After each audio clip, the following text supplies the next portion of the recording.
Hello, it's Julie. Today I want to continue the conversation started by Dorien over at BookBits. She made a video a little over a week ago talking about why she reads books in English even though she's Dutch. So I'm going to make a video all about why I read mostly English books even though I'm Norwegian. I'm not the only Norwegian who does this. I have several friends around my own age who do the same. Many Norwegians are really good at English, and the diversity of books available in English far surpasses that available in Norwegian. So that is one reason I read mostly in English. It's often easier for me to find the books I like in English. In addition, I'm bilingual, so it's quite easy for me. I prefer reading books in the original language, just as the author intended it to be read. So if that language is English, I will read it in English. If the original language of the book is not English, but is a language that's relatively close to Norwegian, like Swedish, Danish, German, or Icelandic, for example, I'll most likely read the Norwegian translation of that book. If the book is written in a language that's further away from Norwegian, like Spanish or Japanese, it's really 50-50 which language I read it in. Often, the book has been translated into English but not Norwegian, so then of course I go for the English version. It's basically all about circumstance and what book I can get my hands on. Another thing that keeps me reading English books is the price. Here in Norway, the hardback of a book that's just been released costs between €25 and €40, so that's pretty steep. Bookshops usually only sell the paperback versions of English books, so they're much cheaper at between €10 and €15. I am, of course, converting all these prices from krona to euro, so bear with me. But even though the price differences are quite big, I don't have such an issue with it, because I can just borrow the book from the library. It's more of an issue when you want to read a new book that's out in Norwegian, because then there's just a ton of holes on it. Another thing that keeps me from reading Norwegian books is the fact that I'm not such a fan of the books that are being published in Norwegian at the moment. Of course, I'm talking about general trends and not specific books. There is always the exception to the rule. Mostly, the books that are being published in Norwegian are thrillers, crime, and literary fiction. As you know, if you've watched my videos, I don't really like crime or thrillers. I like to be able to sleep at night. And the problem I have with most Norwegian literary fiction is that it has so little hope.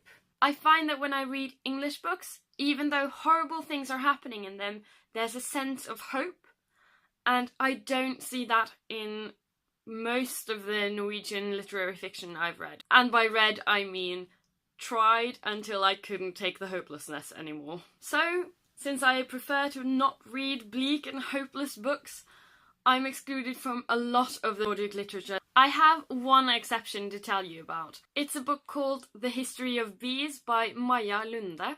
Since it came out in Norwegian, it's been translated to at least German and English. It reminds me a little bit of Cloud Atlas in the way that it goes back in time and forward in time, but it's about bees. So, better? Anyway, it was a good book in a sea of bleak ones, and I was very happy when I read it. It's actually the first one in a series, and the second one is out now. It's called Blå or Blue, and I can't wait to read it when it finally comes from the library. There's one thing that I seek out and read in Norwegian, and that is poetry. I like the Norwegian language for poetry, and especially poetry about Norway and living in Norway, because there's something about using the language of the place that gives it legitimacy and makes it that much better.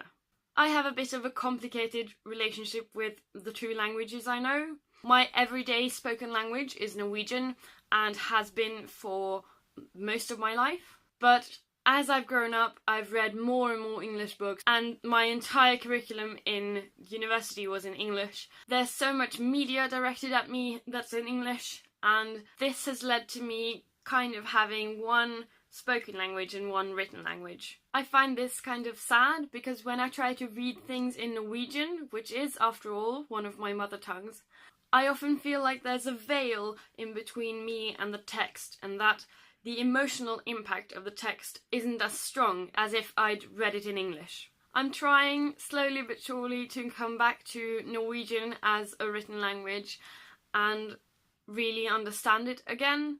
It feels weird talking about Norwegian in this way, but it's partially true. There's some subtleties in the language that I've lost, and I think that's sad. At the same time, this veil makes it harder to engage with books and therefore harder to enjoy them.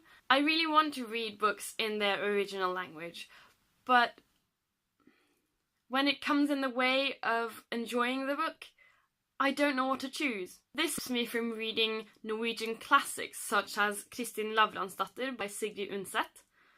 It's a book that many people love and it's been translated into English, but it feels like a defeat if I read it in English.